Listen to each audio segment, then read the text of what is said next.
Ô Zé, o Bloco 1 vai ficar por minha conta, então eu passo a batuta para você. Tá certo, Kennedy. O foco do programa hoje, como você já disse, vai ser a entrevista do Lula, né? E aí a gente está fazendo uma brincadeirinha, né? No primeiro bloco, eu vou perguntar para o Kennedy por que que o Lula provocou o mercado, e no segundo ele vai perguntar para mim por que que o mercado está provocando o Lula. Isso. Então, Lula, ou Lula provocador, Kennedy, por quê? Ô Zé, o Lula está muito incomodado porque ele faz um governo com responsabilidade da economia. O Haddad é o baita ministro da Fazenda responsável, né? E não é um Paulo Guedes, né? Que era um ministro da Fazenda de Araque. Mesmo assim, convive com o terrorismo fiscal, que o mercado faz o tempo todo, e tem um duelo aí com o Banco Central em torno da taxa de juros, né? A gente tem visto isso e tem visto uma atuação política do Campos Neto. Isso tem deixado o Lula bastante chateado e contrariado, né? E, ao contrário do primeiro mandato dele, que ele tinha figuras ali como Palocci e o Meirelles e tal, ele com Haddad tem uma relação diferente. E ele mesmo disse, está no terceiro mandato, está com 80 anos, já viu muita coisa, já governou com responsabilidade fiscal antes, então está um pouco cansado dessas cobranças do mercado que acabam influenciando os rumos da economia, né? Agora, dito isso, Zé, tratar o mercado como inimigo não ajuda o Lula a melhorar a economia. Mas se a gente pegar a entrevista e tal, né, ele fala lá que o mercado precifica a desgraça, só pensa no lucro, não pensa no cara debaixo da ponte. É verdade, o mercado está interessado em lucrar e a gente sabe que qualquer chifre em cabeça de cavalo serve para um movimento especulativo no mercado. A gente viu que no horário da entrevista o dólar subiu e a bolsa caiu. A gente sabe que isso volta depois, né? São movimentos que tem no mercado, mas o que aconteceu na hora foi exatamente a reação foi essa, de um Lula agressivo com o mercado. E o presidente interessa para ele guiar as expectativas econômicas, interessa para ele, de certa forma, ser um operador do próprio mercado. O mercado opera as expectativas. No Boletim Focus, quando faz o terrorismo fiscal dele, um presidente da República, cujas palavras são muito poderosas, tem que guiar um pouco essas expectativas, tem que saber que ao dizer algumas coisas, elas vão ter o efeito. Por isso que não interessa para o Lula, para os objetivos dele, que são quais?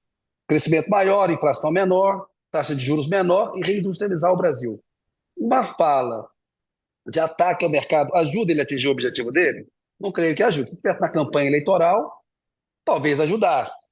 É um discurso que cai muito bem para o PT, para quem vota no Lula está debaixo d'água, mas que não cai tão bem para franjas conservadoras que acabaram votando no Lula em 2022 porque não queria o mercado. Porque uma coisa, Zé, é criticar o Campos Neto. Você tem um embate concreto. Tem um Banco Central autônomo, ele está lá.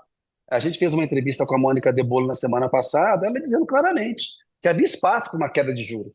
O que aconteceu é que ela foi mantida num patamar muito alto. Então, uma coisa é você ter uma divergência com o Campos Neto. Acho que o Lula tinha que até dosar um pouco como tratar isso, né? O discurso dele, as palavras, usar apenas divergências com o Campos Neto, mas para o mercado acaba sendo uma bobagem. Porque o que ficou claro na entrevista do Lula, para mim, mas que tem um certo ruído? Que ele vai cortar gastos reduzindo subsídios e desonerações. E ele falou muito bem, eu acho que ele está certo. Não vai desvincular o BPC, o benefício de prestação continuada, nem as aposentadorias do salário mínimo. Não vai fazer isso, nós já falamos disso aqui. Né? O Lula não será o presidente que fará isso, não é ele. Mas interessa dizer o quê? Vamos discutir os juros como despesa? Porque é gasto. Cada ponto percentual desnecessário na taxa básica de juros é gasto que o governo tem. Né? Subsídio, desoneração, isso é gasto, porque é um dinheiro que o Estado abriu mão de ter para ele em benefício de um setor. Então ele quer recuperar esse dinheiro para usar para toda a sociedade. Então eu acho que falta ali, Zé, discutir mais do papel do Congresso, que abocanhou um pedaço do orçamento, mas não quer se responsabilizar pelas fontes de receita. A gente viu isso na desoneração da folha de pagamento e na MP do PIS-COFINS. Então, eu acho assim, no mérito, eu acho que o Lula está correto em críticas que ele faz. Agora, na forma, ele erra, Zé. E assim, dá um tom de palanque, de birra, que um presidente não precisa dar. Depois de tudo que o Lula passou, está no terceiro mandato dele, com 78 anos de idade, né, respeitado internacionalmente, eu acho que precisava dar uma dosada. Por exemplo, a frase que não nomeia presidente do BC para o mercado. Totalmente desnecessária, o poder é dele. Quando você tem o poder, você não precisa falar, eu tenho o poder de nomear. Todo mundo sabe que o poder é seu. E nessa questão do Banco Central, o favorito é o Gabriel Galípolo, mas tem gente do PT e no governo que acha que ele deveria, por exemplo, tentar convencer o André Lara Rezende a aceitar ser presidente do Banco Central. Inclusive, o Lara Rezende foi da diretoria do BC no governo Sarney. Então, assim, uma entrevista importante, com a questão da meta de inflação contínua, que moderniza, é correto. Já o Haddad já tinha costurado isso lá na equipe econômica, mas a partir de 2025 muda essa forma. Eu acho que está correto em relação ao Milley, dizendo, olha, tem que fazer um pedido de desculpa, mas ele devia ter colocado. Mas a minha relação com o país não vai mudar, né? Assim, o Mauro Vieira e o Brasil vai continuar tratando com a chancelaria ali, com a contraparte dele, dos interesses do Mercosul. A gente sabe que é isso que ele quis dizer, mas fica um pouco ali. E na questão do STF, Congresso Maconha, só para encerrar aqui e passar a bola para você, que tá, antes de fazer a síntese, eu acho que ele errou. O STF tinha que se meter mesmo nessa questão, nós vamos falar disso com o Arruda Botelho, faz um controle de constitucionalidade, tem uma lei desde 2006 aí, que tem uma zona cinzenta, que encarcerou muita gente indevidamente, e se depender do Congresso, a coisa vai piorar. E é papel do Supremo ser contra-majoritário, defender minorias, esclarecer dúvidas e atuar na omissão do Legislativo. Aí o Lula, que tanto precisa do STF para combater abusos do Congresso, vai lá e fala: ah, acho que o STF não tinha que se meter nisso. Ele não é comentarista, ele não faz uma análise da notícia. A gente pode comentar, o presidente não pode se dar o luxo de ser comentarista, entendeu? A gente pode fazer isso. Ele não, eu acho, mas enfim. Quem sou eu? O presidente Olha, é ele. Palavra com vocês, Kennedy, é. se o Lula quiser trocar de lugar, eu não troco, tá? Nem eu.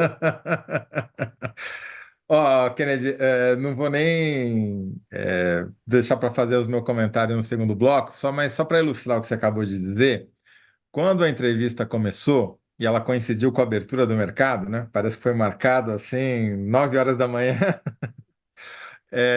Ela começou, o dólar estava a R$ 5,46. Estou usando aqui o gráfico do próprio UOL, lá do Valor Econômico.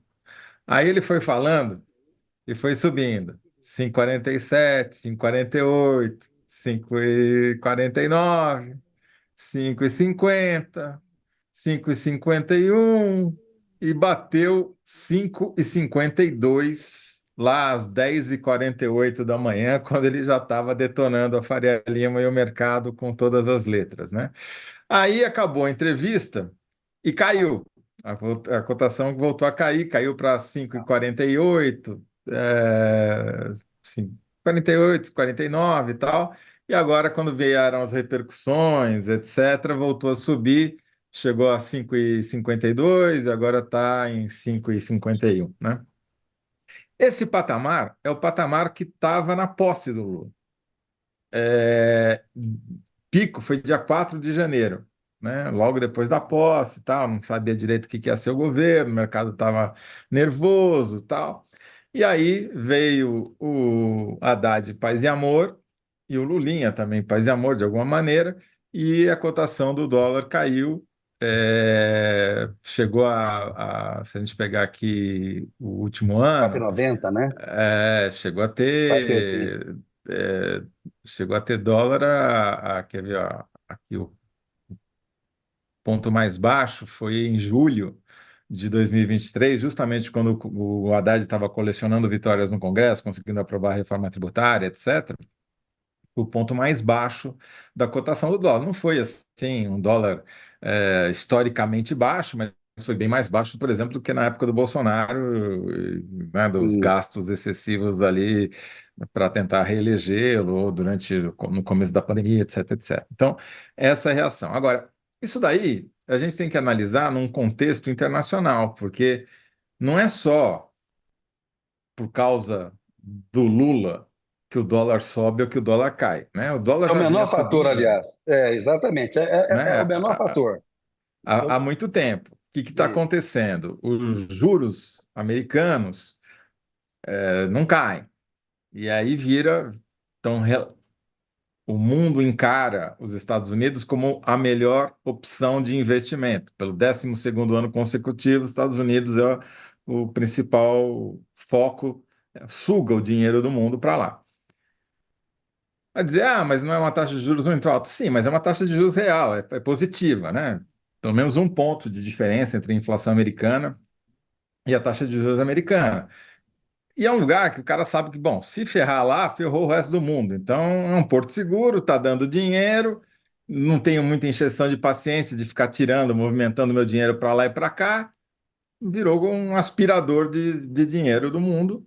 E com isso, o capital sai do Brasil, como sai de outras partes do mundo. Talvez saia mais daqui, sim, né? Mas é um fenômeno global. Isso.